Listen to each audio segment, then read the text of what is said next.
Hi, my name is Brooke Armistead and I'm an amateur photographer.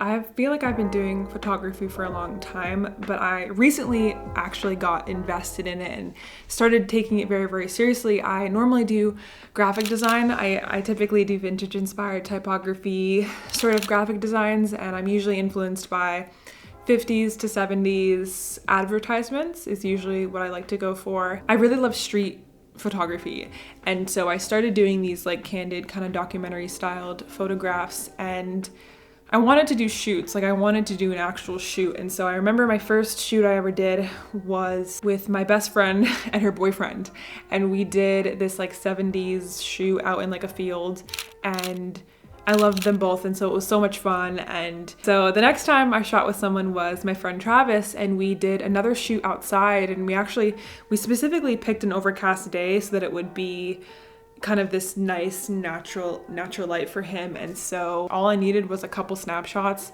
and I edited the colors a little bit, and those are some of my favorite portraits. I feel like if you were to see those photos and not know that they were taken outside, I feel like you might assume that they were taken in a studio or something because the light was that good. So if someone out there wants to start photography, you don't need kind of this whole studio setup. You really just need to know how to use natural light to your advantage. I remember recently I did these self-portraits, and I took a backdrop, stuck it behind me, and I took the photos in front of a window. And I think they turned out really, really cool. They were just some fun shots. The most recent photo shoot I did was really, really fun. It was with one of my friends, Destiny. She is so beautiful. She has these bright hazel eyes, and I knew I wanted to photograph her. And so we did this shoot at my house. I have this kind of at-home studio in this room nobody uses, and I just have, you know, a backdrop and some lights and stuff. And probably my favorite portraits that we did of her was the really tight on the black background.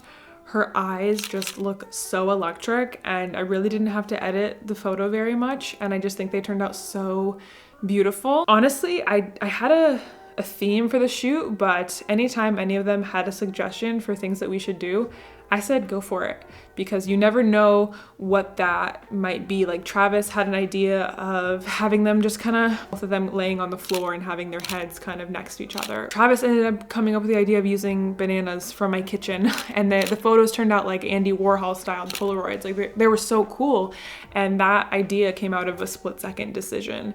And so I try to always reinforce and allow kind of that creativeness and allow the weirdness, because you never know, that might lead to one of your favorite photographs. I mean, I love my setup with all my lights, and I've got a tether cable that connects, you know, the camera to the cable, so everything comes up on the computer, and I've got, you know, all these setups and all of these gadgets. But really, to get into photography, you need a camera, and that's it. You can even use your phone. I know my phone has, I bought extra storage because it has 12,000 photos in it on the camera roll, because I take photos all the time, and like I've got several cameras, and you don't need that to start in photography. You need to learn how to look at the world like a photographer and have this kind of composition eye, and you're always searching for beauty, and you're searching for symmetry, and you're always looking for whatever would catch your eye in a photograph. And I always carry a camera with me, because you never know when you're gonna get that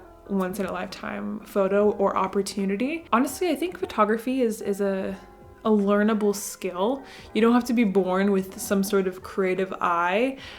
You know, it's something that can be learned over time, and something that you can definitely get good at if you have the drive and the willingness. And honestly, I think my best tip would be to take as many pictures as you can, because you'll end up learning what you like and what you don't like and what your style is for photography. My name is Brooke Armistead, and I'm an amateur photographer.